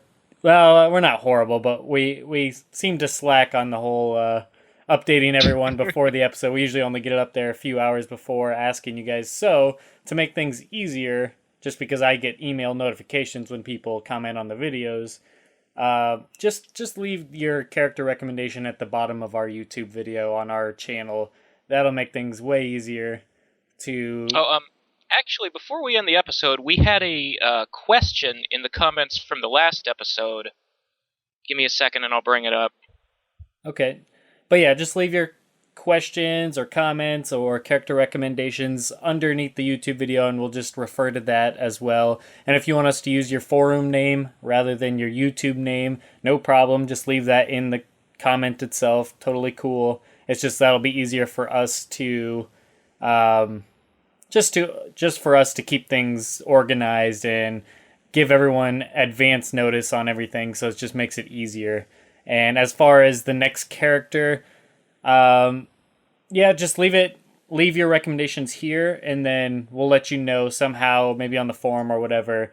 Hey guys, here's I don't know if you guys checked the boards in the last hour, pretty much. Did you see that Nitara's apparently just been deconfirmed by Boon on Twitter? No. Really? Yeah. Nitara is out. What did he say exactly? I can sort of see it, because Devora kind of might fill the same narrative role. The question was, bring back Nitara, please, with a W. Ed Boon, no. That's I love how blunt he is. Yeah. He's kind of a dick. R.I.P. Nitara, we hardly knew ye either. Oh god, that actually makes me legitimately sad. That I'm actually kind of down about that now. Yeah. Damn. All right. Well, I'm sure there's some sort of reason behind it. I would love. I only wish when he deconfirmed something, I wish he would elaborate more on why they're deconfirmed. Well, it's Twitter. He's only got 140 characters. Right. So. Yeah, I don't know. I guess that's just. I feel like it's something. Saying, they definitely won't do this, but they should. They should just come out with an article or an interview or a video that just says, we're not going to bring these characters back this time, and here's why. But clearly they won't do something like that. Well, you know what? They're just saying the only people who aren't being an asshole on Twitter are people who don't use Twitter. Yay! There's no way to have an adult conversation with 140 characters. All right, but what was that question you had, or that somebody left you that you were getting? Okay, so on YouTube, a fellow by the name Souls in Anguished asked, do you think the MK franchise would be as successful as it's become today if it wasn't the first game to implement depictions of finishing moves with realistic visuals? And second question, what do you believe made fans come back to the series with each sequel, especially in the 3D era? I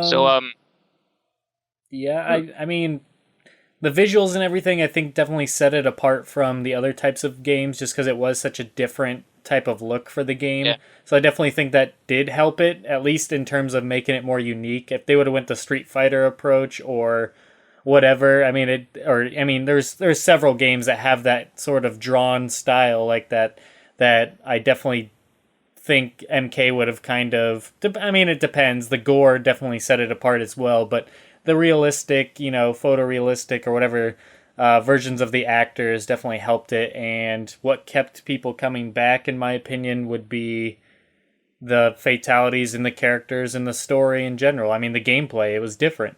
It just plays different all the way. Even to this day, it plays different than Street Fighter, which plays different than Tekken, etc., etc. So, you have fans of different genres, of different styles of game, different art styles, and just the characters and story that Mortal Kombat's put. But, obviously the fatalities and whatnot play their part as well, because people dig that type of thing. But yeah, that'd be my opinion on the matter. Yeah, I think the blue screen, the fact that it was the first game to really do it and do it well, maybe the only game that ever did it well in terms of using the blue screen graphics, was definitely an eye catcher. I think that's what brought a lot of people, that and the violence, the fatalities. I know that what caught my eye for the first time as a kid when I got into Mortal Kombat was the finishing moves. And from there, I just sort of I stayed interested because the characters were so interesting and colorful. And it was, just a really imaginative setting. But definitely as a first impression, the graphics and the fatalities definitely are what do it. And, you had other games out there trying to, do the blue screen thing, and none of them really looked very good. So, that's a feather in Midway's cap that they did it so well that, that sort of put them on the map. And, as far as, like, I can't speak to what kept other people coming back game to game to game, but I know for me, and I think a lot of people in the 3D era, because it's no secret that most of us don't think highly of the Deadly Alliance engine, the gameplay. I think what kept people coming back in the 3D era was investment in the story and in the characters, because I mean that was the era where you had conquest modes, and they were trying to appeal to people by putting more story in there, putting little elements of a role-playing game, and all these Easter eggs where you can find out what characters have been up to since you last saw them in MK3 or 4, where you run across a field and hey, there's Reiko. I'm gonna go talk to Reiko. Where the hell have you been? I think so. Yeah, I think story is what kept bringing people back, at least until the reboot brought back good gameplay. I'm going to say that I believe wholeheartedly that the fatalities are what made MK big in the first place. Fatalities on realistic looking characters, of course. It was a simple matter of reverse psychology, near as I can figure it. It was something that, was controversial for children to, be given access to, or, it's simple psychology. You tell a kid that there's a cookie that he can't have, he's going to want to run up to the arcade, up to the cookie jar, and he's going to want to grab it. So that's what just brought people out by the droves to the arcades, to just see these terrible depictions of violence and ripping people apart and taking off heads and this and that, and of course the head and the spinal cord. That was the big one back then. The head and the spinal cord. People wouldn't shut up about that one. That was what really pushed the boundaries for a lot of folks back then. The violence catapulted it into the stratosphere, I think. It's what gave it that attention, which is in turn what made it a movie property, a cartoon, a franchise. And by the time the novelty of that violence did wear off, I suppose around, the later era of MK4 and getting into the PS2 era and the Deadly Alliance games, then yeah, by that point, what had actually happened was people had formed connections and liked those characters, like Sub-Zero and Scorpion. They're considered as much a part of classic gaming as, I'd say, Mario, Link, or Sonic, or take your pick of any number of classic game characters. People did want to come back and see where they were, what had happened, because to the credit of John Tobias and Vogel, they did a hell of a job building up that entire world and its mythology and creating a really lovely, imaginative, beautiful, and unique place. So yeah, without the fatalities, I don't know if any of that would have been possible. And it's definitely the characters and the setting and the story that kept people coming back when the engine just couldn't do the job. I feel like for me, I want to say the art design, but when you look at the story of Mortal Kombat, it does good and evil so well, especially next to other fighting games, especially when you look at Street Fighter and King of Fighters. And because in Street Fighter, good and evil doesn't really mean anything. Of course Guile's a good guy. Why wouldn't he be? Of course Chun-Li is good. Why wouldn't she be? But with Mortal Kombat, you have this terrible, ugly world. And these characters are actively choosing to be good despite it, Sub-Zero was like, my brother may have been a murderer, but I am choosing to show mercy. Johnny Cage, who was an arrogant jackass, who, is like, I don't take anything seriously, but I am choosing to take this seriously because this matters. This is important to me. And then you have, like, Scorpion, who, he's technically neutral in the early games, whatever that means, by the way. But he understands what it means to be good. He understands what it means to have a family. Does Guile really understand what it means to be good? Guile says, go home and be a family man. And Scorpion says, I can't. My wife and son are dead, you condescending cock. So that's why I really like Mortal Kombat, And Katana, she waited thousands of years to find her window of opportunity to be good. And what's her background? She was raised by her life was dictated by a power-hungry tyrant. And her sister, God knows what that relationship was like. And she chose to be good. Ryu, I don't give a fuck about Ryu's internal battle for good and evil. It's boring, I don't care. Yeah, that's why I like Mortal Kombat. No, I've never seen good and evil done so well in a video game, ever. All right. Well, hopefully that answers your question. And like I said, leave any other more questions, or if you have any more questions, leave them in the comments to this episode, and we'll be sure to ask them and answer them next week on episode 10. And yeah, please help us out by sharing the podcast and tell other people and spread it on other forums or Facebook groups, whatever you can come across. That definitely helps us out. And that'll do it for this episode. So thank you very much, guys, and we'll see you next week. Take it easy. Thanks for listening, guys. Is it my turn?